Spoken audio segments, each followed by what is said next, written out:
Hi everyone, this is Toshi Chaudhary and welcome to Blueprint digital.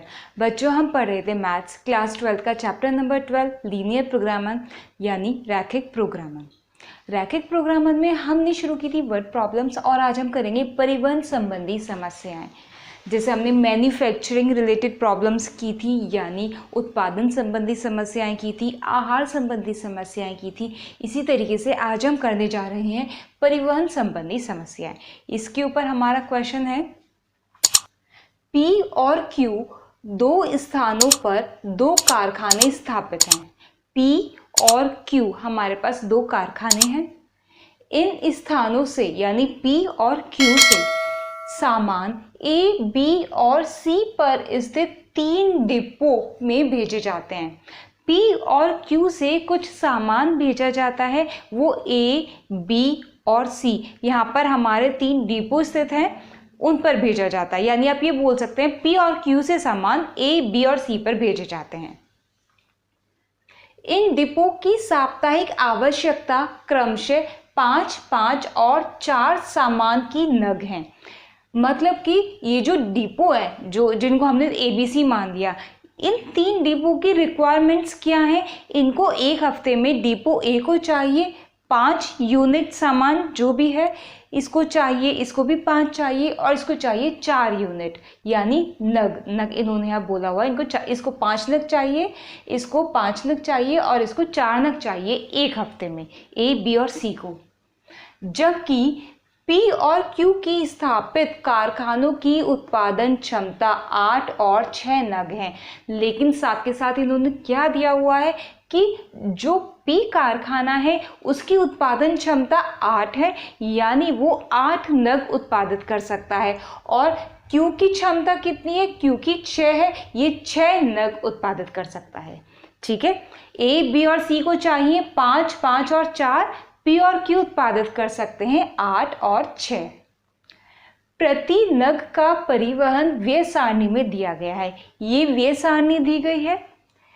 P से A तक अगर हम नग भेजते हैं एक नग, तो उसका 160 रुपये का खर्चा आता है।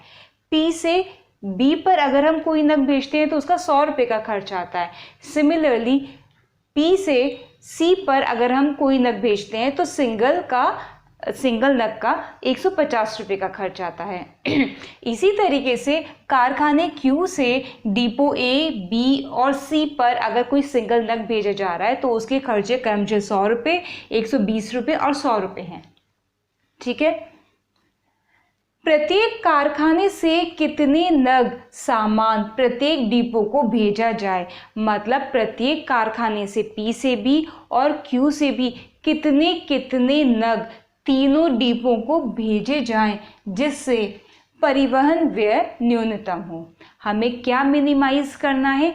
परिवहन व्यय, जो हमारा खर्च है वो मिनिमम हो, न्यूनतम हो। और साथ के साथ न्यूनतम परिवहन व्यय क्या होगा ये भी हमें फाइंड आउट करना है। तो हमें क्वेश्चन क्लियर हो गया है। यहाँ पर क्या है, अब हमें पहले तो ये निकालना है परिवहन व्यय यानी हमारा उद्देश्य फलन, जिसको कि हमें मिनिमाइज करना है। और साथ के साथ हमें अपने रेस्ट्रिक्शंस बनाने हैं, जिनको फॉलो करते हुए हमें उद्देश्य फलन की मिनिमम वैल्यू निकालनी है। तो इसको ज़रा आप इस तरीके से समझ सकते हैं, क्योंकि बहुत सारी लैंग्वेज है यहाँ पर। जब आप कंस्ट्रेंट्स बनाएंगे, व्यवरोध बनाएंगे, तो उसको बनाने के लिए हम ये अलग से बना रहे हैं। देखिए, ये हो गया आपका P कारखाना, एक हो गया कारखाना Q। ठीक है, ये जो सारी जानकारी दी गई है ना, यही लिख रही हूँ मैं यहाँ पर। ठीक है, ताकि हमें बार बार वहाँ ना जाना पड़े, ये थोड़ा इजीली समझ में आ जाता है। P कितने नग P की उत्पादन करने की कितने नग उत्पादित कर रहा है? वो 8 कर सकता है। Q कितने कर सकता है? 6 कर सकता है। ठीक है, इसके पास ही लिख लिया। A को कितने नग चाहिए? 5। B को कितने नग चाहिए? 5। C को कितने नग चाहिए? 4। ठीक है, P A के पास भी भेज रहा है, B के पास भी भेज रहा है और C के पास भी भेज रहा है। इसी तरीके से Q A के पास भी नग भेज रहा है, B के पास भी नग भेज रहा है और C के पास भी नग भेज रहा है। अब देखिए, हमें सबसे पहले चाहिए वेरिएबल्स यानी x और y, लेकिन यहाँ पर हमारे पास 3 वेरिएबल्स बन जाएंगे। हम मान सकते हैं ना कि P A के पास x नग भेज रहा है, इसके पास y नग भेज रहा है, इसके पास z नग भेज रहा है। इस तरीके से हम मान सकते हैं, उन्हीं x y z के फॉर्म में हम इसको बना लेंगे। लेकिन हमें वेरिएबल्स चाहिए 2, तो तीसरे वाले को हम x y की फॉर्म में लिख लेंगे। माना P A के पास x नग भेज रहा है और P B के पास y नग भेज रहा है, यानी P A के पास कितने नग भेज रहा है x और P B के पास कितने नग भेज रहा है y। लेकिन P की उत्पादन क्षमता कितनी है 8, 8 से ज़्यादा नग वो नहीं भेज सकता क्योंकि वो 8 ही बना रहा है। तो 8 में से x उसने A के पास भेज दिए, y उसने B के पास भेज दिए, बचे कितने 8 माइनस x माइनस y, जो कि वो C के पास भेजेगा। क्लियर। अब आते हैं Q पर। Q इसके पास कितने नग भेज सकता है, इन तीनों के पास मिलाकर Q 6 नग भेज सकता है क्योंकि वो 6 ही नग बना रहा है। लेकिन A को चाहिए 5 नग, जिसमें से x नग उसके पास आ चुके हैं, तो बचे हुए 5 माइनस x नग वो लेगा Q से, यानी Q A को कितने नग देगा 5 माइनस x। सिमिलरली B को चाहिए 5 नग, 5 में से y नग वो P से ले चुका है, तो Q से कितने नग वो लेगा 5 माइनस y नग वो लेगा। ऐसे ही इधर भी C को कितने नग चाहिए 4, 4 में से इतने नग वो P से ले चुका है, तो बचे हुए नग वो किससे लेगा Q से लेगा। कितने 4 minus 8 minus x minus y, या फिर आप इसको लिख सकते हैं x plus y minus 4, C इतने नग Q से लेगा। तो कौन किसको कितने नग दे रहा है और कौन किससे कितने नग ले रहा है, ये सारा का सारा डेटा हमने यहाँ पर डिफाइन कर दिया। बस रेट वो भी आप इसे मेंशन कर सकते हैं। P अगर A पर भेज रहा है तो कितना कॉस्ट है उसका पर नग का 160, 160 रुपये, यहीं पे लिख देते हैं इसको भी। P अगर B के पास नग भेज रहा है तो प्रति नग कॉस्ट है हमारी 100, और C के पास भेज रहा है तो प्रति नग कॉस्ट है हमारी 150, 160 रुपये, 100 रुपये, 150 रुपये। सिमिलरली Q अगर A के पास भेज रहा है तो 100 रुपये की कॉस्ट है, ठीक है, और B के पास भेज रहा है तो हमारी 120 रुपये की कॉस्ट है, और Q अगर C के पास भेज रहा है तो हमारी 100 रुपये की कॉस्ट है। सारी चीज़ें जितनी भी दी हुई थी सब यहाँ डिफाइन हो गई हैं। अब हमें इसकी हेल्प से बनाने हैं रेस्ट्रिक्शंस यानी कंस्ट्रेंट्स, व्यवरोध और ये हमारा उद्देश्य फलन। चलिए बनाते हैं। इसने इसको जितने नग दिए, इसको जितने नग दिए, इसको जितने नग दिए, ये कितने नग दे सकते हैं, कम से कम 0 तो देंगे ही, यानी इन सभी की वैल्यू 0 से बड़ी होगी या 0 होगी, मिनिमम 0 या 0 से बड़ी। इसका मतलब यहीं से शुरू कर देते हैं।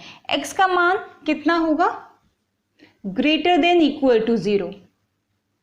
y का मान कितना होगा, greater than equal to 0।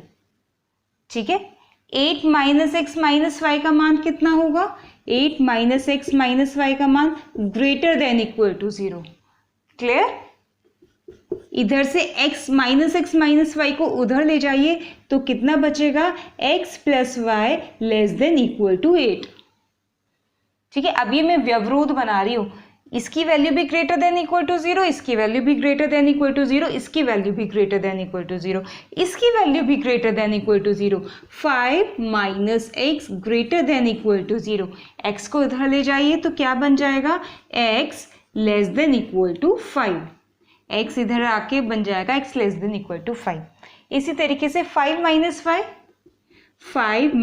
Y greater than equal to 0, तो y less than equal to 5।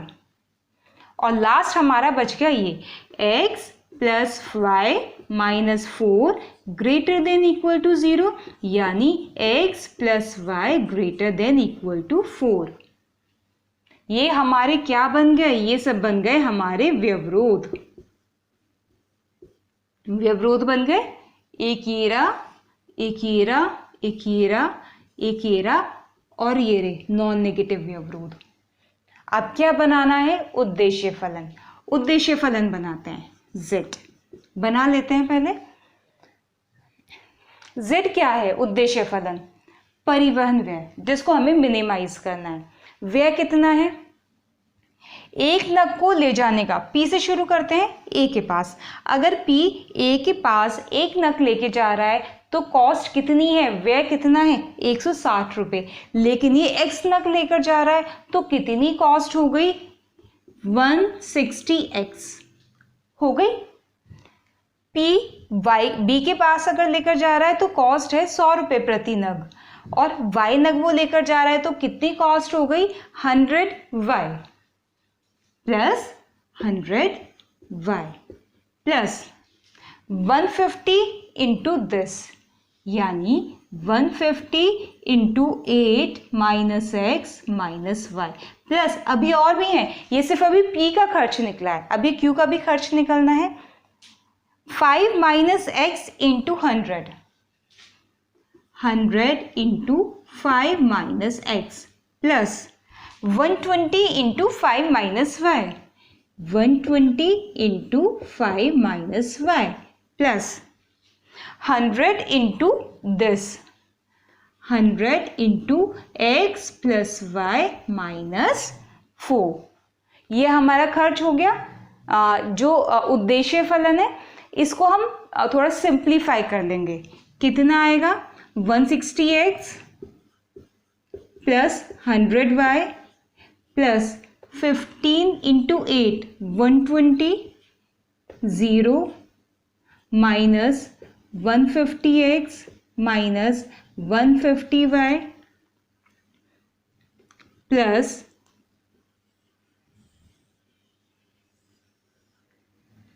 100 into 5 500 minus 100x plus 120 into 5 600 minus 120y plus 100x plus 100y minus 400।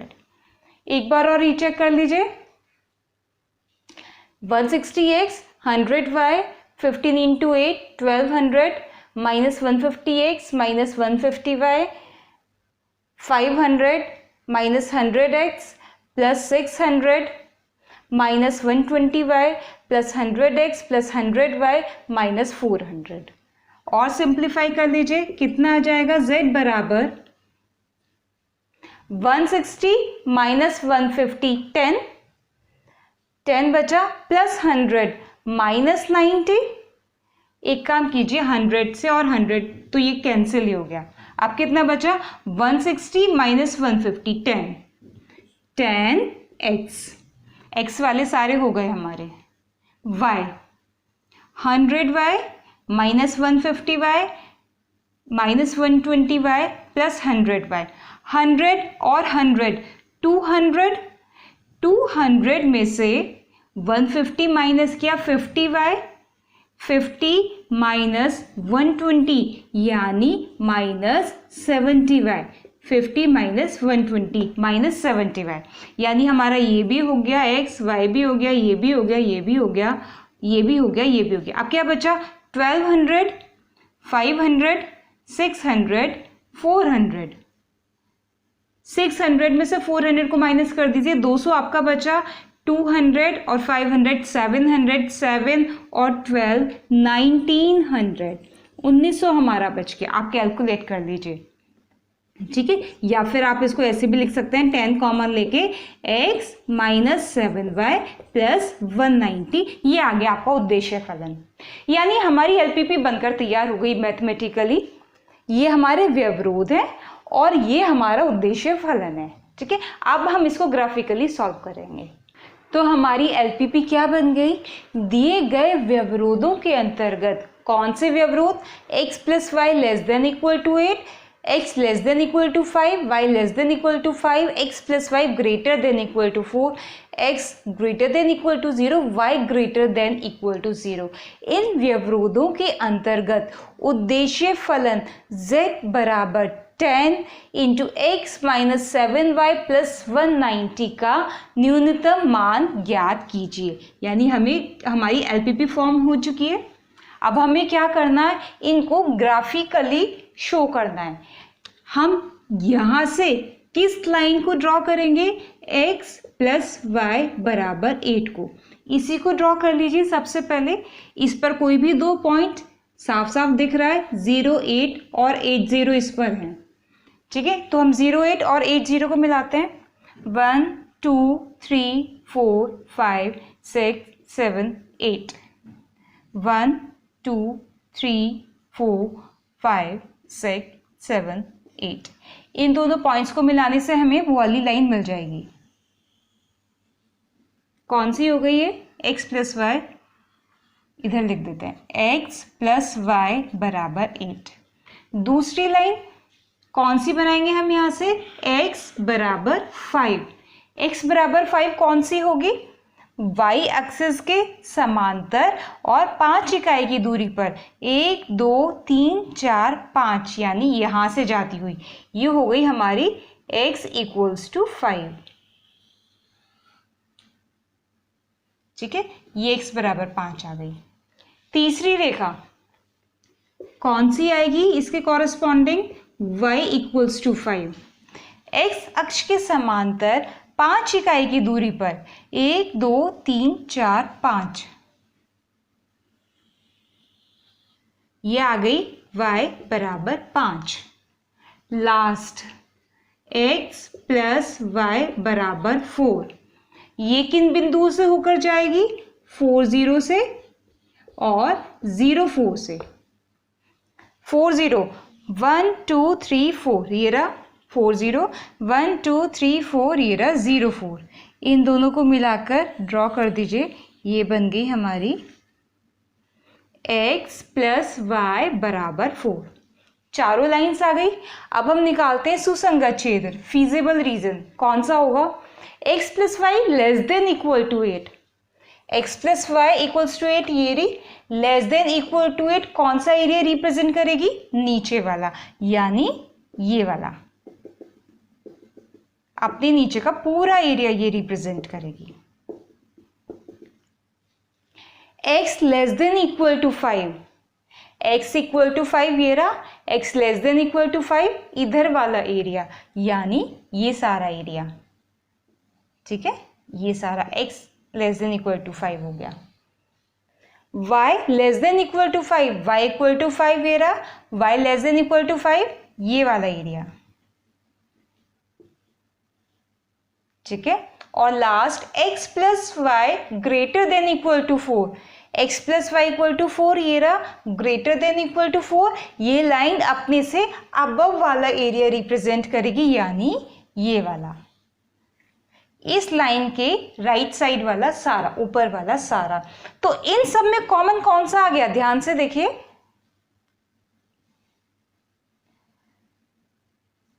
कौन सा आ गया? ये रहा।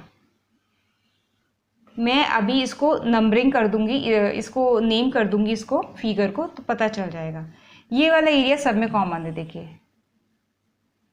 ठीक है, इस वाली लाइन के नीचे है, इस वाली लाइन के ऊपर है, इस वाली लाइन के नीचे है, और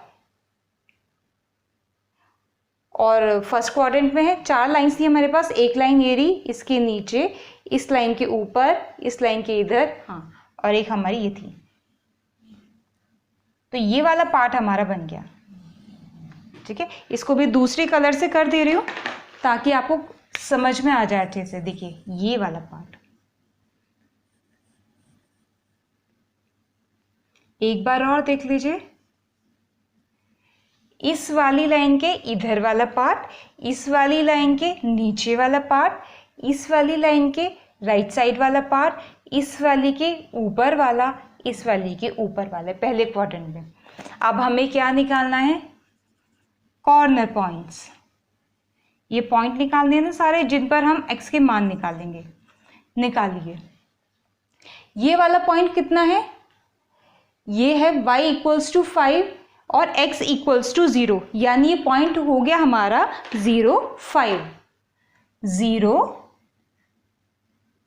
5। इस पॉइंट का नाम रख दीजिए a, अलग से लिख लेते हैं। a क्या हो गया मेरा 0 5, b ये वाला पॉइंट b, ये वाली रेखा x प्लस वाई बराबर 8 और y बराबर 5, x प्लस वाई बराबर 8 और y बराबर 5, इनका प्रतिच्छेद बिंदु y बराबर 5 रखे x बराबर 3, तो कितना आ गया 3 5। मैं यहाँ लिख दे रही हूँ b कितना आ गया, b पॉइंट मेरा 3 5 आ गया, ठीक है 3 5 आ गया, ये 3 है। c, इस वाली लाइन का x प्लस वाई बराबर 8 और इस वाली लाइन का इंटरसेक्शन पॉइंट x बराबर 5 का, तो x बराबर 5 और x प्लस वाई बराबर 8 को जब आप सॉल्व करेंगे तो आपको क्या कोऑर्डिनेट्स मिल जाएंगे 5 3, यानी c के कोऑर्डिनेट हो गए हमारे 5 3। ये वाला पॉइंट d, ये हमारा x अक्ष है तो y तो 0 होगा और x कितना है यहाँ पर 5, तो इसके कोऑर्डिनेट्स कितने हो गए 5 0। e, ये वाला पॉइंट e 1 2 3 4 4 0 हो गए। ये वाला point f, a b c d e f f, यहां पर x का मान 0 है और y का मान कितना है 1 2 3 4, यानी f के कोऑर्डिनेट्स हो गए 0 4।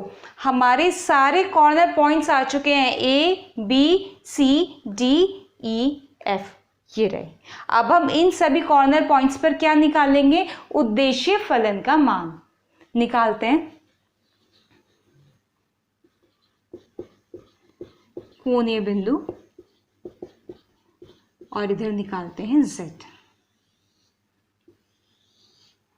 a 0 5 0 5, सीधा वैल्यूज पुट कर देते हैं। x का मान 0, y का मान 5, 10 इंटू y का मान जब आप 5 रखेंगे तो 7 5 35 माइनस प्लस 190, कितना आया 10 इंटू 190 माइनस 35, 10 माइनस 5 5, 8 माइनस 3 5 और 1, यानी कितना आ गया 1550, ठीक है। दूसरे पॉइंट पर b 3 5 3 5, z 10 इंटू 3 रखिए माइनस 5 7 35 फिर से प्लस 190, 10 इंटू 190 माइनस 35 आ रहा था 155 प्लस 3 158, कितना आ गया 1580। c 5 3 5 3, z का मान 5 माइनस 321 प्लस 190, ये कितना आ गया आपका 195 माइनस 21, ये आ जाएगा 174, यानी 10 इंटू 174 यानी 1740। d 50, z का मान 10 इंटू 5 माइनस ये तो 0 ही हो गया प्लस 190, 195 इंटू 10 1950। ई पॉइंट पर ई कितना है 40 40, z का मान 10 इंटू 4, ये वाला पार्ट 0 प्लस 190 कितना आ गया 1940। F लास्ट पॉइंट 0 4 0 4 कितना आएगा Z 10 इंटू ये तो 0 हो गया माइनस 7 4 28 प्लस 190 कितना आया ये 162। 10 इंटू 162 कितना आ गया 1620। A, B, C, D, E और F पर हमने Z के मान निकाल लिए हैं। किस पर न्यूनतम है मान? देखिए 1550, 1580, 1750 ये रहा न्यूनतम मान। ये रहा न्यूनतम मान 1550। ये 15, 17, 19, 19, 16 1550 न्यूनतम है।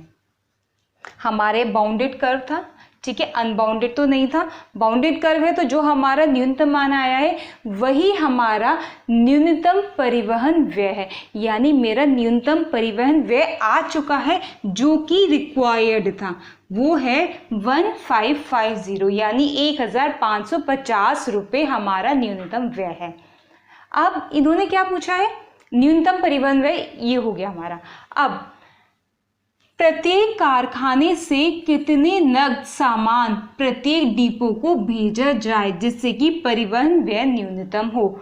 हर एक कारखाने से यानी P से भी और Q से भी तीनों डिपो को A, B और C के पास कितने नग भेजे जाएं P जिससे कि हमारा ये न्यूनतम हो। न्यूनतम हमारा किस कंडीशन में आ रहा है? इस कंडीशन में आ रहा है, यानी जब x का मान 0 है और y का मान 5 है तो हमारा न्यूनतम व्यय आ रहा है, यानी x का मान कितना है 0, y का मान कितना है 5। इसका मतलब P से कारखाने P से डिपो A पर कितने नग भेजे जाने चाहिए 0। P से B पर कितने नग भेजे जाने चाहिए 5। P से C पर कितने नग भेजे जाने चाहिए 8 माइनस 0 माइनस 5 यानी 3। यानी P से A पर कितने भेजे जाने चाहिए 0, B पर भेजे जाने चाहिए 5, C पर भेजे जाने चाहिए 3।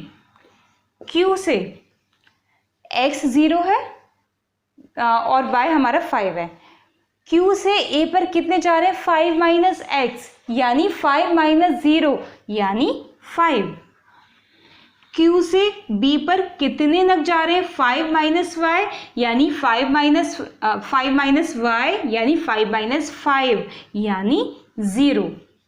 और Q से C पर कितने नग जा रहे हैं x प्लस वाई माइनस 4 यानी 0 प्लस 5 माइनस 4 यानी 1। तो देखिए P हमारा 8 नग भेज रहा था, ठीक है, तीनों पर मिलाकर, इसको 5 भेजे, उसको 3 भेजे। Q हमारा तीनों को मिलाकर 6 नग भेज रहा था, इसको 5 भेजे, इसको 1 भेजा, इसको 1 भी नहीं भेजा। A की रिक्वायरमेंट कितनी थी 5, ये रही 5। B की रिक्वायरमेंट कितनी थी 5, ये रही 5। C की रिक्वायरमेंट थी 4, ये आ गई 4। यानी ये है हमारा आंसर कि किस कारखाने से किस डिपो को कितने नग भेजे जाएं और साथ के साथ न्यूनतम परिवहन व्यय भी। तो ये हमारा कंप्लीट हो गया और हमारा परिवहन संबंधी समस्याएं जितनी भी टाइप की प्रॉब्लम्स है सिमिलरली इसी टाइप की होती है। तो बच्चों आपको हमारा आज का क्वेश्चन, आज का टॉपिक समझ आया या नहीं आया ये आपने हमें बताना है। इसी के साथ हमारा रैखिक प्रोग्रामिंग यानी लीनियर प्रोग्रामिंग खत्म होता है। हम सभी टाइप की प्रॉब्लम्स कवर कर चुके हैं। अपनी नेक्स्ट क्लास में हम चैप्टर नंबर 13 स्टार्ट करेंगे। अगर बच्चों आपको आज की वीडियो अच्छी लगी हो तो लाइक कीजिए और दोस्तों के साथ शेयर कीजिए। अगर अभी तक आपने हमारे चैनल को सब्सक्राइब नहीं किया है तो do subscribe and don't forget to press the bell icon. मिलते हैं नेक्स्ट वीडियो में। Till then bye bye.